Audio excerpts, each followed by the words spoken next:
Good afternoon my dear students. मैं आपका SST अध्यापक शुभम तिवारी माया ज्ञानोदय संस्कार अकादमी बिरधा ललितपुर से आप सभी विद्यार्थियों का आज इस वीडियो कक्षा के माध्यम से हार्दिक स्वागत करता हूं।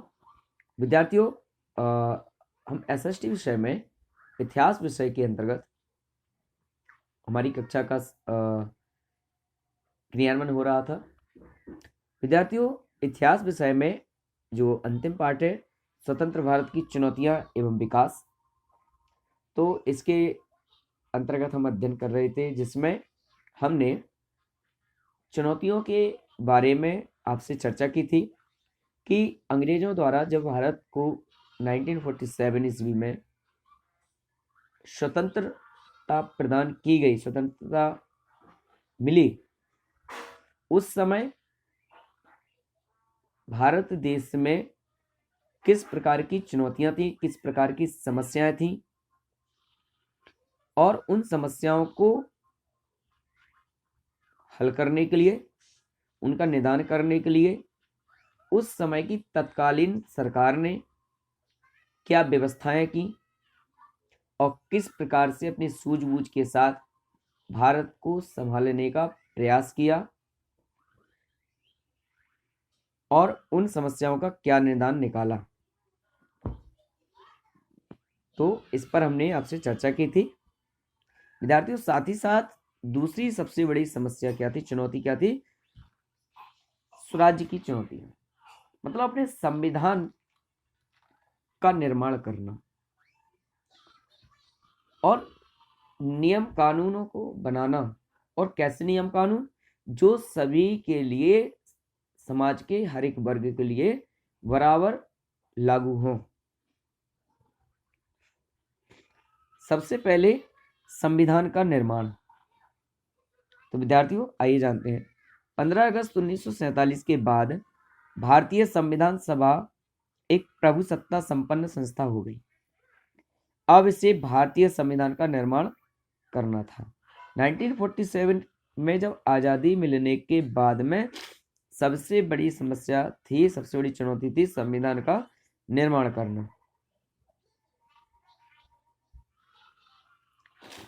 अब निर्माण जब हुआ तो 1947 से काम स्टार्ट हुआ और 1949 में संविधान यानी नियम कानून बनकर के तैयार हुए, जिसे 26 जनवरी 1950 में लागू कर दिया गया। यानी नियम कानूनों को लोगों के लिए लागू कर दिए गए कि यदि आप किसी भी प्रकार की व्यवस्था में सहयोग नहीं करते हैं या उनका उल्लंघन करते हैं तो किस विधा के तहत, किस नियम के तहत आपको दोषी मान करके आपको सजा होगी। अधिकार कर्तव्यों को भी बांट दिया गया। क्या मनुष्य के अधिकार हैं जिनका हम शोषण नहीं कर सकते, और क्या मनुष्य के मूल कर्तव्य हैं जिनको मनुष्यों को जिनको हम सभी को निभाना है भारत देश के प्रति। और जिस समय भारत में संविधान स्थापित किया गया, संविधान लागू किया गया, उसी समय से एक डेमोक्रेटिक कंट्री का शुभारंभ भी हमारा देश का होता है। एक लोकतांत्रिक देश का निर्माण उस समय की जो संविधान सभा की मुख्य लोग थे उन्होंने किया। दूसरा समस्या क्या थी उस समय की चुनौती? विदेशी उपनिवेशों के विलीनीकरण की समस्या। यानी विदेशों का जो उपनिवेश था, यहाँ पर जो मार्केट पर पकड़ थी, उनको विलय करके भारत में मिलाना। गोवा, दमन दीव, दादरा नगर हवेली पुर्तगालियों का तथा पुदुचेरी, चंद्रनगर, माही और कारसिल पर फ्रांस का कब्जा था, जिसको लेना हमारे लिए एक बड़ी चुनौती थी।